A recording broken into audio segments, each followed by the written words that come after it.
Hi, I'm Kurt from Kurt's Auto. This is my 79 Firebird that we're taking on this year's Hot Rod Power Tour. We have less than 50 days to go, and I haven't touched this car since last year. Uh, Things that I know I need is I'm having problems with the carburetor. When you first go to take off, it cuts out and kind of runs really lean. The power windows, couple mornings they didn't want to work right, and I think one time since I've been back they were acting up, so I just want to relook at the wiring on that, make sure I'm not going to have any problems while I'm on the road. And the exhaust system, I put cutouts on it so that way I can make it really loud. However, they kind of leak and it doesn't sound the best, so I'm thinking about ditching the cutouts and possibly going to a set of long tube headers instead of the short ones that are on here. But I kind of have to look at the first problem, which is my carburetor. Now, I had purchased this one a few years ago at an auction, and the choke was broke off of it. And it's been sitting on a shelf for probably 3 or 4 years. And I finally thought of a use for it, which was to put it on this car, except for besides the choke being broken, I don't know how well it'll show up here. Uh, there's a crack in the base plate of the carburetor because not only did the choke get broken, this part got pushed up and it cracked it. So this carburetor is definitely not what I'm going to use. That being said, the only extra one that I have is currently, it's not really extra, it's being used. I have it in the other garage over here on a 472 Cadillac engine that's in my S10. Now it's an 800 CFM carburetor from Eldebrock. I don't know if it's going to be too big for the 5.3 that's in here, but the only way to find out is to put it on. So I either have to get that carburetor and make sure it works correctly, or buy a new one, or even possibly look at the kill shot system. I was thinking about buying that. It's a fuel injected 4-barrel carburetor style aftermarket fuel injection. No matter what, I have to do something about the carburetor. So I'm going to take the one off of my Cadillac engine and figure out if it's going to make this engine run correctly. And we'll start there. If I have to buy a new one, I have to buy a new one. So what do I need to get this off? 3/8, 7/16. So the one thing that kind of isn't good about having a one-piece front end or this hood scoop sticking out is the amount of work it is to actually take the hood off to work on this car, which is one of the reasons I don't work on it very often, luckily, because it's kind of a pain to work on. So, but we're going to get this all pulled apart, and I should be able to swap that carburetor out, figure out if I need to buy a new one or not. All right, now that I got all the bolts pulled out of it, we can lift the lid off, and it gets stuck on the air cleaner a bit. That right there. And now one of the reasons I think I'm having problems with this carburetor is when I had it on my 400 Pontiac engine, obviously the only thing I cared about with that was going as fast as I could. I cut the choke horn off of it and kind of modified the carburetor. I think that's one of the reasons I'm having issues with this one. It worked really good on the 400, but that car left the starting line at almost 4,000 RPM, and it had a bigger stall converter, and it drew a lot more air in. And so I think the hesitation that this one has, that car doesn't have because of the torque converter. But I don't know that for sure. It could just be the accelerator pump shot in it. It does seem like it's squirting fine, but either way, I'm going to change the carb, put a different one on, and see how it works. Okay, so once I got my air cleaner off of here, the next step is going to be to pull the 4 half-inch bolts that hold it in place. I'll grab some tools here. So clean my toolbox. All right, and then there's 4 half-inch bolts that hold your carburetor in. Some linkage, a couple hoses, and a fuel line. And this one will be pulled off. And then I'll have to get the one off the other car.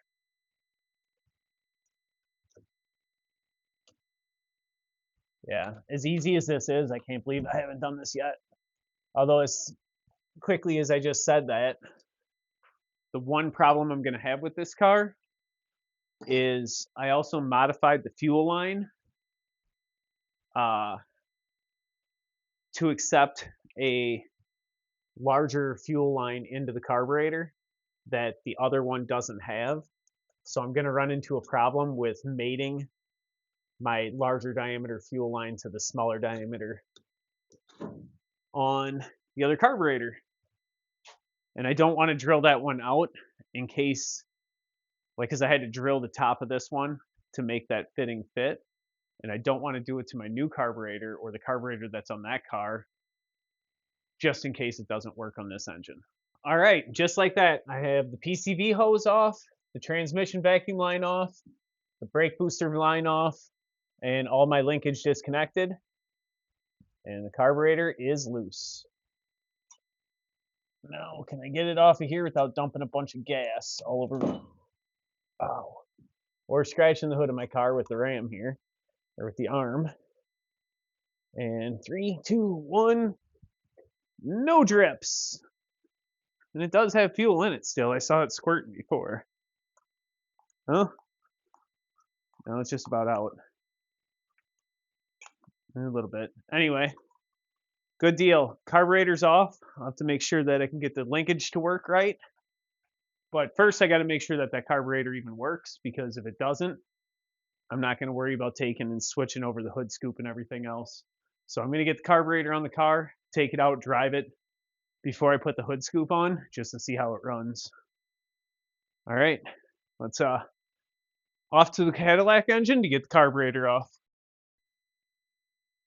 All right, so this is my 472 Cadillac stuffed inside of an S10. Unfortunately, I didn't want to be taking this back apart, but at the same time, I currently don't know where the parts for the cooling system are. I'm missing the thermostat housing and a couple other things that I kind of need to finish it. And I think I know where they're at, but they're buried, and I haven't been able to get to them yet. So I haven't really touched this truck all winter. I thought I'd have it running by now. I took on a different project that's taken up most of my time, and I haven't done anything with it. So, unfortunately, we're stripping it for parts today, which wasn't supposed to happen, but it did. However, this is a good test to find out how well an 800 CFM will run on that 5.3. Because I looked for information on it on YouTube and other places. The things I saw lead me to believe that this is actually going to work pretty good, due to the fact that Eldebrock rates their 800 CFM different than Holley. So I think this carburetor may actually run perfect on that engine and not be too big at all. That being said, the one problem I have is the fuel line differences. So I'm going to have to try and come up with a way to get the fuel line on that car to fit under this carburetor. But I'm also going to tape that shut so no critters or anything gets down inside that engine. But this will run again. I'm not stripping it permanently. I know there's a lot of people that are on my channel waiting for this to get done. This is going to be an absolute wild truck. It's just not going to be done as soon as I wanted it to. So it's kind of the way it goes sometimes. But let's get the Firebird running so we can take it on power tour. All right. And so here's my dilemma. This fuel line, I think, is a dash, I don't even know what it is, 10. And this is a dash 8. So I have to somehow figure out how I'm going to make that work. I think I'm just going to get a line that'll fit into the hose, that'll go to pipe thread, and then I can just run a regular piece of hose across the front. I don't know. I haven't figured out exactly what I'm going to do yet. So the top carburetor has the choke completely cut out of it, and the bottom one still has the choke on it. We're going to use this one, which is 800 CFM compared to this 750 CFM carburetor, and hopefully it makes my car work. Hopefully it runs perfect. fingers crossed on that one, because I don't really want to buy a new carburetor right now. I'd rather have this fix it. I never would have went to the store and purchased galvanized piping to do this. I would have kept it all brass, but I had this adapter, so this is what I did. I'm going to use this to go down to fuel hose and connect it on the carburetor like this, and it should hook up to my original fuel line. And I may do something different if I end up liking this carburetor and it works really well. But for right now, this will definitely work well enough to tell me if it's going to make the car run correctly or not. So I'm going to get this put on there. Actually going to tighten this up first. I feel like it'll be easier to get this hose clamp tight now. And then we'll throw this on. And I do have to change the plug in the back of the carburetor here, because I need to put a nipple in there for a brake line hose. So I'm gonna get it thrown together, and it should be pretty easy to go back together, as easy it was to take apart.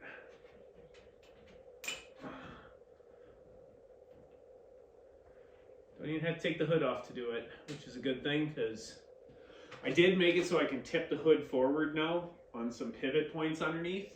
But one person, this is not a fun job to have to remove. So I will probably be taking the hood off, obviously, to check it all over before we go on power tour. But as far as right now, I plan to try and drive it this week. So I want to see if this carburetor works, or I have to order a new one.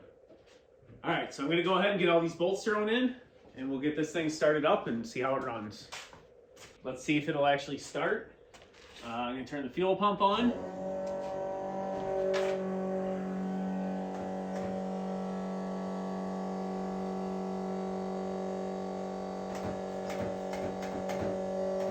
Pumping gas out of the accelerator. So let's see if it'll start.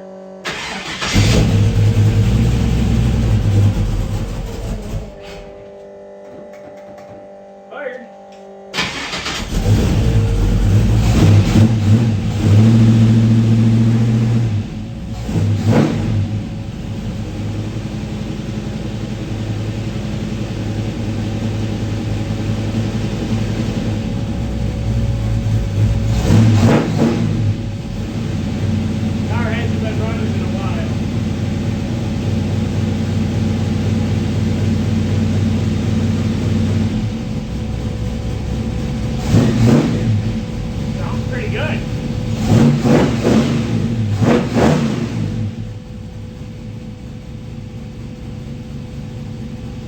Yeah, it doesn't sound like it's running too bad at all.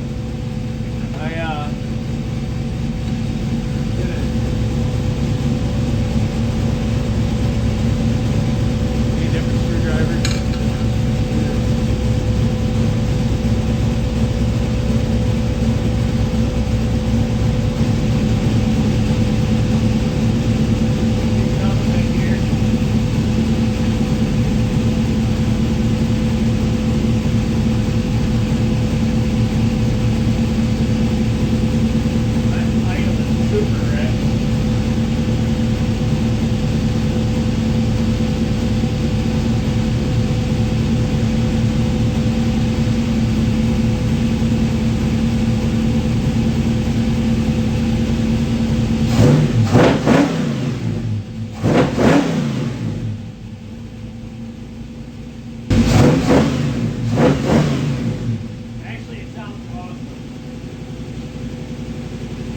I ended up putting all the linkage together, so that way the throttle works the air scoop, and I put it together as if this carburetor is going to work, because I think it's going to.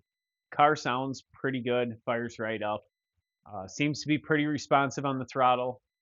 The next step is obviously going to be driving it. Right now it's actually dark, and it took a lot longer to get that notch in that air cleaner part, and I did tear into the bottom of the dash. It looks like most likely my power window problem is coming from the power window relay. So I'm going to look and see if I can find a new one of those, because I'm sure it's original with the car, which is 47 years old, 46 years old, something like that. And yeah, it should be good to go. So the exhaust. I built the exhaust on the scissors lift that's in this garage, and it was difficult to do because I could only lift it up this high. So before I even look at the exhaust, I'm going to get the car that I'm working on in the back taken care of so I can put it up on my 2-post hoist and I can get a good look at the exhaust. I know the cutouts are leaking. They're not terrible, but I just don't know if I want to leave it that way and have fun with them. Because there was one time going through some of the small towns where I'm sure if you've been on Power Tour, you know who the Ridge Runner is. It's pretty awesome rat rod truck that he has, and it's like an I don't even remember what kind of truck it is, but it's a pretty cool truck. And we were in the middle of one of those small towns, just revving it up and throwing fireballs out the bottom of the exhaust, and it was a pretty fun day. Granted, that's the kind of things that people who aren't into cars aren't too happy about. So it's also the kind of stuff that can get you tickets. So maybe it's a good idea if I do take those cutouts out. I don't know. Also have to make the decision on how many spare tires we're going to try and stuff in the back seat again, or whether we're even going to do that. I had thought about putting a trailer hitch on, so I'd have a cargo carrier on the back, but I think that's just going to be too much work. Plus, I have to make the car last a full 2 weeks because not only am I going on the Hot Rod Power Tour, I have to make the entire 6th summer the week after. So I leave Ohio on Friday and drive all the way back to Dubuque, Iowa to exchange everything in the car, get all my clothes cleaned, and repack for 6th summer. And then I have to head out for that, and I have the entire week that I'm traveling with those guys. So I didn't make it in time to race, so I'm just doing the sick ward where I get to drive along and film a bunch of it. So I'll be bringing a lot of footage from that, and should be an awesome summer. So with that, we only have, I think, 49 days from today. Actually, 48 days from today is when I'm supposed to leave for the beginning of the Hot Rod Power Tour. And in a week and a half, I'm leaving for Indy to go down to Cletus in cars, and that's going to be an awesome adventure too. First of week of May is basically car show season starts for me, and I'm starting it off with Thursday night car cruise in East Dubuque, and Friday morning. Well, I'm not sure exactly what time I'm leaving yet. I have to talk to my parents about that. I'm taking my mom and dad, and we're headed to Indianapolis to go watch the Indy 800 with Cletus in cars. It's an NHRA drag race, a burnout competition, and they're bringing, I think, Crown Vics up to run the circle track with. So should be an awesome time. Yeah, like and subscribe to follow along.